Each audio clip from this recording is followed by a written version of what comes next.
We've had earthquakes in the last couple of weeks. We've had thunderstorms all throughout today. We've got this lockdown going on, but it's not stopping me. I'm still here and I'm still doing this daily content. And today I'm not bringing you one Yeezy, I'm bringing you two. You've clicked on this video and you probably know that what we're looking at today is the Flax, which was a regional drop here in East Asia a couple of months ago that never actually happened. And then we're also looking at the Sulfur, which is an upcoming drop this week as well. I think we've also got the Cinder coming out this week too. So all of a sudden there's a glut of 350s.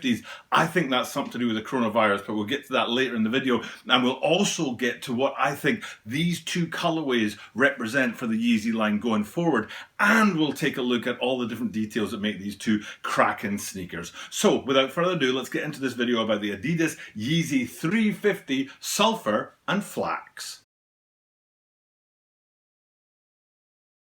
This is the Tokyo About a 23 Sneaker channel, Tokyo About a 23 Sneaker channel des.毎日アップするので、毎日見てください. Every single day I bring you content from Tokyo, Japan about upcoming sneaker releases, sneaker news and sneaker reviews. And today what we're doing is looking at two upcoming releases of Adidas Yeezy 350s, one the Flax and one the Sulfur. Now the Sulfur, I'm going to trip over that and make an awful mistake on it because I reviewed the 700 Phosphor a couple of weeks ago and I kept calling it the Phosphorus. And I'm going to make a mess of the Sulfur. I'm going to call it the Phosphor. I'm going to call it Sulfurous or mess up the name of that shoe. And when I do that in this video, I'll just keep barreling on because I never cut out the mistakes if I can help it. So, but anyway, we'll make sure that we get the content up here on the green screen and I'll give you the answer to that question that I'm asking, which is what do these two sneakers represent for the future of the Yeezy line? But we'll also talk about what the glut of Yeezy 350s represents in terms of the coronavirus, and then we'll take a look at all the different features on these shoes and what unique features sort of separate them apart. So first things first, I said we'd talk about what these two colorways represent for the Yeezy line. What I'll do on the green screen right here is I'll flip between the two so you can have a very quick kind of 2-second look at each one and see the differences in between these two sneakers. And there are kind of sort of certain differences in there. One's a predominantly green sneaker and the other one's a predominantly cream sneaker, but that's not really the point that I'm going after. What I'm really going after is a bunch of other videos. Not videos, Yeezys. Let's put up the tailgates. The tailgates I thought was a beautiful sneaker, very light sneaker with that big orange splash on the back there. I thought it was a great looking sneaker. It was part of the regional drop that the Flaxes should have been a part of. I think the tailgates were in Europe and I've got a feeling, I can't remember now, but I think it was the Earths that were in North America, but correct me if I'm wrong in the comments down below about that. And these Flaxes should have come out in East Asia, but they didn't come out at that time. But putting up those tailgates is one thing, and then let's fire up, I can't remember what it's called now, but I called it the cantaloupe because I swear to God it looked like a cantaloupe to me, and a desert sage, that was what it was called. And we've had other sneakers, you know, over the last, well not sneakers, other Yeezys over the last 2 or 3 months, and they all kind of seem to be going down the same sort of line for me, and especially in the 350 line, it's very, very back to the earth tones, but it's not just back to the earth tones, it's almost like they're going through a spectrum. It's like they've got a palette, those kind of things that you would paint your room with, you know, those paint cards that would give you sort of a light pink, a lightish pink, a dark pink, a very dark pink, you know, like the whole spectrum of colors on there. And it's almost like the Yeezy line have taken a spectrum of colors and said, okay, let's start with white, triple white on one side, and we'll put like deep dark green colors on the other side, and we'll work our way across through the tans and the browns and the beiges and all those other colors that have been kind of sort of prevalent throughout this drop in recent times. And to me, it seems like they're up in their game. And this is what I think matters for the Yeezy line over the next few months, is that they're dropping more sneakers, they're pumping out more colorways. Instead of being, you know, a colorway every 2 or 3 months, they're going to be dropping them in a much higher frequency. But they're very simple colorways. There's not going to be too much uniqueness about it. There's not suddenly going to be, you know, like a tiger print Yeezy in there or something like that. They're just very, very similar sneakers, play with the base color and not much else. Now, of course, they do play with little details on there, the pull tab on the back, for example, or the color of the insole. And we'll get into some of those things in today's video when we compare these Flaxes and the Sulfurs. See there, I nearly forgot what it was called, the Sulfurs.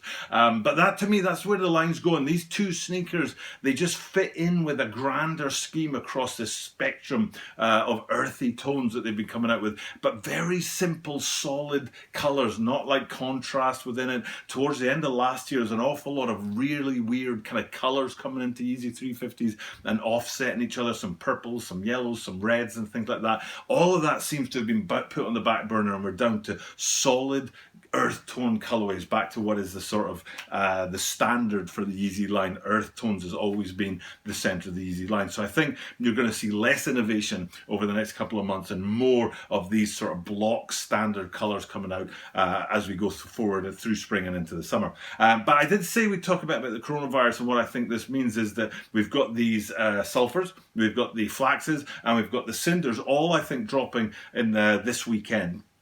And what that says to me is that I honestly believe that people are still not realizing the money, the financial implication of the coronavirus, and they've still got money. They haven't exhausted their savings, or they're still getting paycheck to paycheck and things like that. So they're still willing to pay $200-300 for a pair of sneakers. I think it's going to take 6 months before people actually feel the pinch in their pockets, and then they'll stop buying things like expensive sneakers and brand sneakers. I think Yeezy and Adidas have realized that, and what they're going to do is they're going to pump the sneakers out while people are still sort of ready to pass over their cash, because they know in 6 months' time people are just not going to be dipping their hands in their pockets for expensive sneakers and brand new sneakers. So for me, these sneakers all dropping this weekend also represent a change in strategy from the Yeezy line, and the fact that they want to get out whatever they've got in production as fast as possible while there's still ready cash out there in the sort of full society of commerce and money, and gradually over time, like I said, over the next 6 months, that's that ready cash and the willingness to spend money on things like that is going to disappear over time. And I think Adidas are trying to get ahead of that, and Yeezy's trying to get ahead of that and get as many of their colorways out as possible before that financial pinch really hits home. But then again, looking at these sneakers, I do want to look at them, actually the detailing on them, a couple of places that are interesting to me. One, let's put up the semi-frozen yellows, because I was one of the few people who didn't like the semi-frozen yellows. They seem to be liked by just about everybody, but the thing I really don't like about them is the gum sole. I don't like it when a gum sole doesn't match the rest of the sneaker, when it sort of like goes in a different direction. And for me, these the sulfurs, the gum sole sort of outsole, and they're just, it's just, why would you do that? And the best way to look at that is, I think we'll zoom in on, let's go with the toe box, so you can see the toe of the sulfurs, and you'll see that gum sole sort of coming round on that, and then we'll flip it over and look at the flaxes, and you can see what a beautiful outsole it is in the flax and how it fits in with the rest of the sneaker. And then if we look at that flax outsole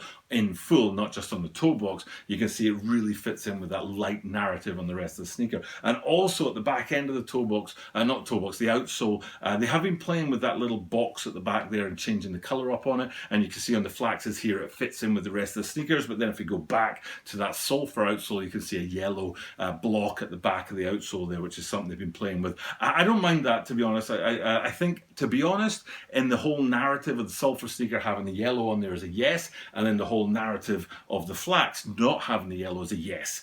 So it depends on the rest of the colorway as far as I'm concerned. Speaking of the rest of the colorway, let's go upstairs and look at the top end of this sneaker. Now I'm particularly interested in the way that the sulfurs have gone green, especially in that translucent stripe on the side, and you can see how deep green that is when you flip it out and look at the flaxes and see how the flaxes, you can see through into the underside of the sneaker a lot more on the flax. You can see into it and those circles and stuff on the inside, but then when you look back again at the sulfurs, you can see that that green stripe on the side really isn't as translucent as is often seen in some Yeezy 350 V2s. And then let's go upstairs and look down into the inside, because I do like to see the Yeezy line playing around with their insoles, and on the sulfurs they've done a good job with the insole on this. It's got a bit of character and a bit of definition, which I didn't really see on the flax side of things. So so a couple of little details that set these shoes apart, but in the general grand scheme of things, what we're talking about is a lot of colorways coming off of that same spectrum of color, and they're back to their roots, back to what has always worked for Yeezy,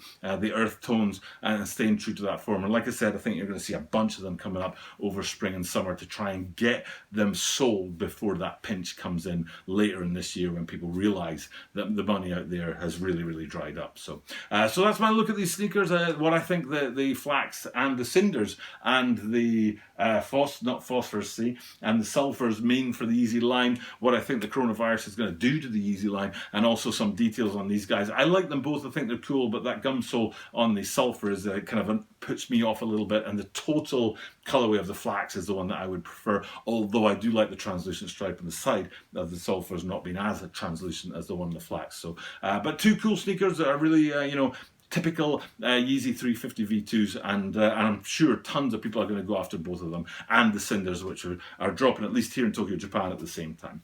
Okay, for now, that's time for me to sign off. As usual, it's the middle of the night. It's 12:30 at night on Thursday, and this video is due to go up at 7 p.m. on Thursday, so I've got 19 hours to get this thing together and get it to you guys out there, but hasn't stopped me. Managed to keep on keeping on, and I'm going to keep on churning out this daily content for you guys out there as much as I possibly can. Haven't slowed down yet. Fingers crossed I won't be slowing down anytime soon, even with this barnet of mine that needs to get cut sometime soon. So hopefully the lockdown will relax soon. I'll get out there, get a haircut, and I'll keep on bringing this daily content. For now though, time to sign off. Thank you for checking out my daily content. But as I do this every single day, that means that you are guaranteed to see me tomorrow.